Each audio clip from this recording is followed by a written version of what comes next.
గ్రామ అభివృద్ధి అంటే ఏంటి అన్న వాళ్ళకి వీడియో అంకితం.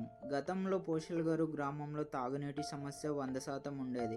రవాణా రోడ్డు లేదు. అప్పట్లో శ్రీ కిడారి సర్వేశ్వరరావు గారు ఎక్స్ఎమ్మెల్యే రోడ్డు సౌకర్యం కల్పించారు. నీటి సమస్య 50% తీర్చారు.